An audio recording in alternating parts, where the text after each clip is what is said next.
Couple of days ago, I was a guest on the show Seller Sessions with Danny, the main host of the show, together with Ken Golzari and Adam Heist. And we spoke about product research with the recession in mind. But I want to speak about the people who are already selling on Amazon and current situation and what I've been seeing. And I also wanted to give some tips. So I am very, very lucky in the sense that I have my footprint in many, many different types of niches because I do one-on-one coaching as well as selling on Amazon myself and selling online in general. But the fact that I do coaching allows me to see a wide range of categories, totally different products, not related to one another. You know, it can be all the way from exercise to decor to storage type products to camping to beauty to just so many different things.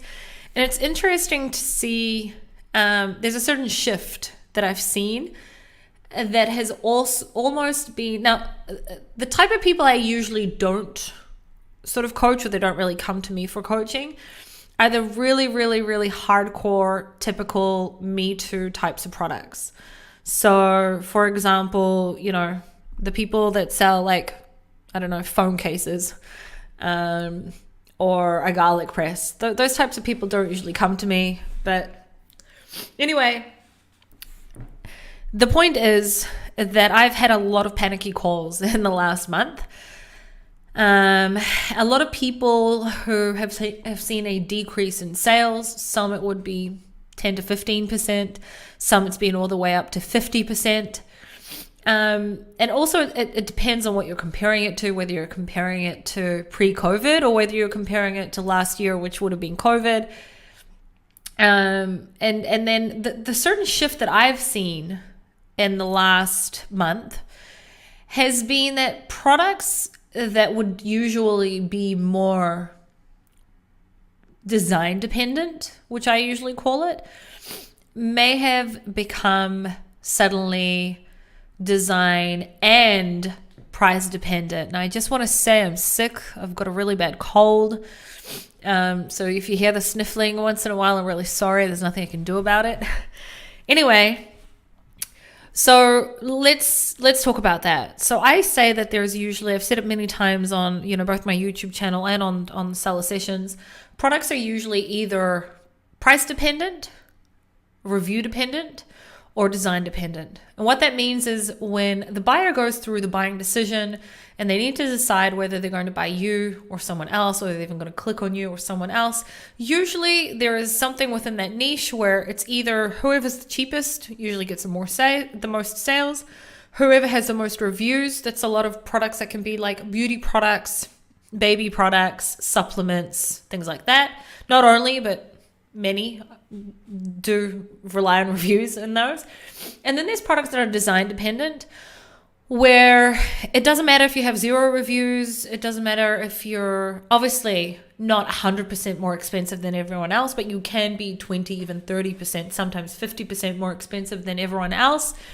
But because your differentiation or design or whatever it may be, usually it would be a design differentiation, is so huge and there's no competition on a design level, you can get away with it. There's a coughing. So sorry, guys. So what I've seen in the last month or so specifically is I have seen products that had really good sales, for example, but were a little bit more expensive than the competitors. There has been a shift where that niche may have become a little bit more price dependent. Now, this is very specific to specific niches. It's not for all. For example, I have a client that sells, I'm just going to go broad and just say it's in the yoga niche. And he's killing it. And it's the products that he bought in launched two months ago. And it's just been an amazing launch, a really good launch. And his entire niche is doing well.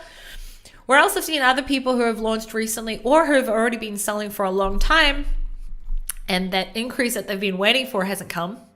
A lot of people obviously don't have an increase in sales in Q4. I, for example, with my beauty products, they're stable throughout the year, and the peak is usually in the summer and not in Q4. So I'm not waiting for that peak because it doesn't arrive, right? And in Q4. But there's some people that usually do. They've been selling on Amazon for 4 years, 3 years, 2 years, whatever, more than 2 years. You've got enough data to compare. And suddenly they're not seeing that increase. Now, if you started your brand during COVID, obviously you don't have anything to compare it to apart from COVID numbers, which may have not been realistic numbers. They may have gone up. Sorry, again, so sorry. I know I'm sick and I'm really, really sorry. Remember that during COVID, we had 2 years of major increases in certain niches, right?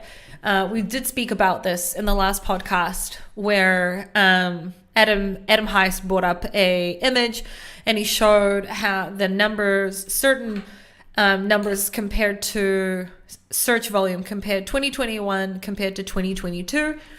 And you could see how there was a decrease in demand on certain things in 2022. It doesn't mean that there's an actual decrease. It's just, it's correcting itself. There was a huge increase by huge percentages, especially in things like toys and games, home office, etc. There was and pets, huge increase during COVID, and our life is going back to normal. Most countries, we're going to focus specifically on America. America doesn't have lockdowns anymore.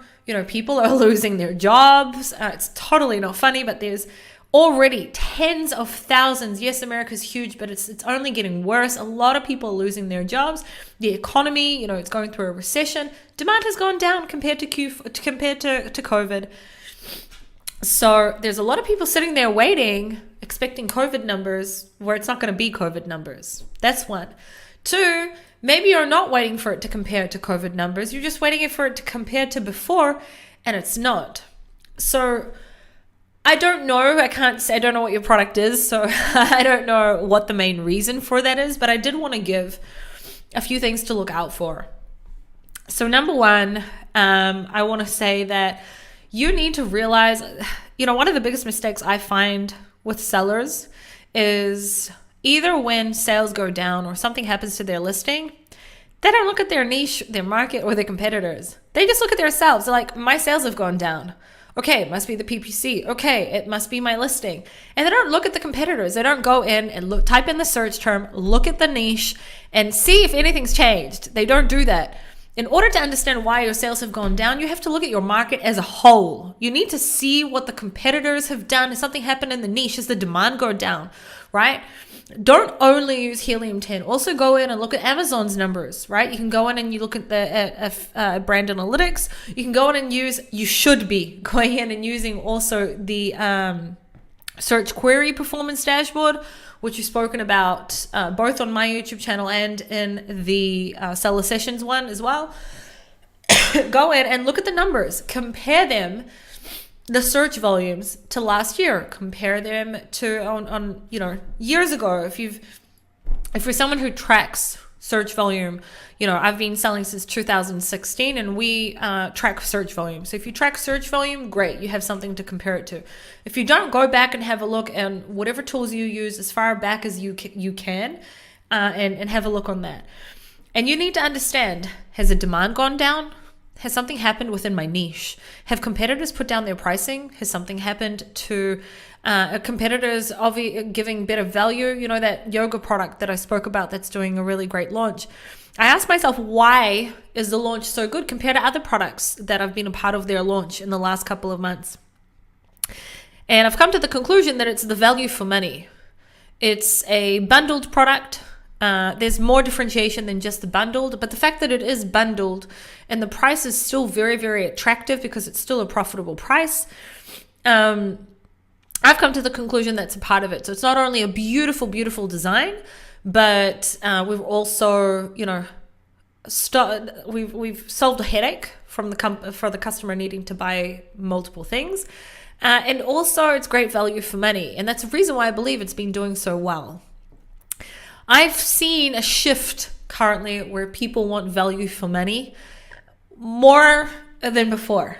I've seen it, and the way that I've seen it is either certain competitors that usually didn't do that well suddenly are doing better, Also from reading a lot of different blogs as well around buying and buying decisions, etc. At this point in time. And also from the data that I'm seeing of certain people whose sales have gone down, I've been seeing that suddenly, well, I already said this, but I'm going to go more in depth about it. Sorry, I almost had a blackout, trying to get back into it. I'm not feeling 100% today. Maybe I shouldn't have recorded, but we'll go with the flow. I'm suddenly seeing how people that certain products that may have only sold, their BSR may have been a lot higher than others, suddenly has gone a lot lower. And they're not anything special, but they're at the right price for this time frame. And they've got enough reviews for them to be able to get away with it. And it's impacted someone else's sales. Someone who may have been more expensive, more reviews, better design, let's just say, but currently maybe the customer doesn't have to have that design. They'll compromise on something else. I'd be super, super interested to hear what you guys have to say about this. If you're watching this live, love for you to comment. Even though I'm not recording this live, I will watch it back live and you can comment and I'll answer. And also find me and let me know. I'm really interested to see even wider than what have people been seeing. So first thing I encourage you to do is have a look at your actual market, right? Understand if it's, something's happened in your specific niche. Second thing, have a look at demand. We spoke about those two things. Demand, you'd have a look through search volume and search demand. The next thing that I would encourage you to do now, if your sales have gone down, obviously, at least what you can do is try to optimize your profit as much as possible. And that's another thing. It leads me to another thing that just came to my mind is that I see sometimes, I'll say to a customer, look, you can get away with this product with this and this price point, but there's a shift in the market. And even though, you've got the best design, etc., there's something happening right now within the market. And I suggest that you decrease your price a little bit. And let's just say that person has 35% profit margin. And I'm telling them to decrease their price to a place where it may take them to 30 or 29. And I see suddenly the shock in their face, but I'll only have 29% profit margin. If you don't make some sort of change, you're not going to have any profit margin soon, right? So also, and I've been there, I have to say, I'm not being a hypocrite. I'm speaking from experience, but I've been there. I've been there where there's been a shift in a niche. This happened a couple of years ago in one of my niches where we were the most expensive by a lot and new competitors were coming in at a much cheaper price point. And my husband told me, let's just try to put the price down a little bit. And I was super against it, the same way I was against the first time when he told me to increase it. And it was something that we eventually needed to do. And it took 2 years until I was like, okay, I get it. We're going to lose ranking if we don't make some sort of change. We're way too expensive now. We got away with it for many, many years. So I'm speaking from experience. Sometimes you need to, there's a bit of a shift. You may have gotten away with it for a while, and sometimes you need to decrease the price. All right. That's kind of what I'm getting to. It's either that or you need to increase the value that the customer thinks that they're getting or are receiving by buying your product. Sometimes it could be a matter of adding a product that only costs $1 or $2, but allows you to stay at that price point, right? Or allows you to ask for a little bit more. People today want value for their money. It's important to for many, many niches. Now, it's so hard. It's so hard for me to make these videos and these podcasts because I don't know what you sell when you listen to this, right? And sometimes the advice I may be giving you may be the total opposite for your specific niche. So it's hard, okay? I'm kind of giving as broad as I can at this moment. But sometimes it's not a matter of decreasing your price. Sometimes it's a matter of giving a more value to the customer by adding in something else. Okay. You may also be selling something and you give a gift with the product. And to date, you haven't shown that gift in the listing. And maybe it's time that you do show it in the listing, right? Because you want to add more value. Obviously, another thing that you want to make sure you're doing is optimizing your listing, optimizing your PPC. Some people may be listening to this, they may be selling for 3-4 years, and they've always gotten away with an average listing. Okay, and suddenly that average listing isn't converting for many different reasons. Part of it could be because of the recession. And maybe it's time, not maybe, if you're in that scenario, it probably is time to optimize, invest in better images, invest in better keywords, go and do, keyword research and see what are you missing out on. Optimize your PPC. These are all options. You need to know your product. You need to go in and have a look. Go in, compare yourself to others, have a look at your conversion rate. Are you getting clicks? If you're getting clicks but you're not converting, you have a conversion problem. If you're getting clicks and you are converting, but you've got really, really high ACOS and super, super high PPC spend, then it's not a conversion problem, right? It could be rather a bid problem, a price problem. And that's a whole different podcast. Okay. But if you have a conversion problem, go in and see, well, what can I fix? Okay. Maybe you already had a conversion problem before, and now it's a million times worse because of the recession. So these are things that you need to go in and you need to fix. Okay. And then sometimes someone asks me, I want to know if it's even worth fixing. You won't know until you try it. You won't know until you do it most of the time. Most of the time, not all. I'm super careful with what I'm saying. Another thing I want to say is maybe you've been selling, online, not just on Amazon, but online for a while. And you had a really, really great go for years. And the last couple of months, your sales have gone down a lot because of the recession. For example, especially if you're a higher ticket product. And you've never done external traffic, you've never worked with influencers, you've never worked with YouTubers, you've never had a social media account, you've never done TikTok, you've never done anything apart from rely on Amazon. Okay? Now's a great time. Great time to get on Amazon Canada. Great time to expand into different markets. Great time to get into Walmart, into Etsy. To use that email list that you've had sitting there with, 10,000 emails and never used it before. Now's a great time to work harder, right? It could have been that it was easier to make money, and today you got to work a little bit harder, okay? And sometimes people hear that and they're like, but I don't want to, but you kind of need to sometimes. And this may be that time for you. You need to know. I can't, make a podcast that's right for everyone, okay? But I'm just giving you things to think about. What have you not done till now that could help to increase your sales? Okay, remember that if you're just, I'm careful with the way I say this. If all you do is sell on Amazon, okay, and you're really just an Amazon seller, and I don't say that disrespectively, but you're an Amazon seller, okay? You're not necessarily a brand builder or things like that. If all you have is random products that you started selling in 2015 and 2016, maybe the next tip I'm giving you won't work. If you're someone who's built a brand around a specific buyer avatar, around a specific niche, there's probably also offline that you could do as well. Get into specialty stores, right? Get into stores if you can, right? Go on LinkedIn and look for what's the word I'm looking for for the people that you speak to in order to get your products into store. I've just forgotten the title of it. Like I said, I'm sick. My mind's not 100% right now. And reach out. Go to fairs, right? Rent a booth that makes sense for your buyer avatar. Okay, if you've got, tens of thousands of stock, or whatever it may be, okay? Do more if you need to right now. I had one more tip, but I feel like my mind's dead. So I'm going to leave it at that. But my main point here is, and of course, I'm filming this a week before Black Friday, Cyber Monday.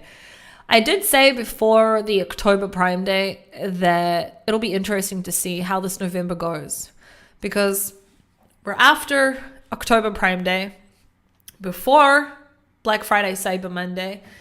Maybe it was just a quiet month for some people because people were waiting for Black Friday, Cyber Monday to come, and that's it.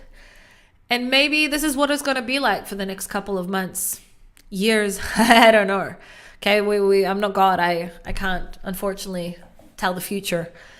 But I can try and give you tools, and, and those are my tools. So, Hope this helped someone. Absolutely would love to hear what you guys have to say. Feel free to find me and reach at me anywhere. Sharon Even on Facebook, LinkedIn, whatever. Would love to hear what you have to say. Comment as well. And that's it. I'll see you all next week. And obviously, good luck next week. Black Friday, Cyber Monday. I'll try and make a video before, but I've already done podcasts in the past about it. Anyway, have a great weekend, guys, and I'll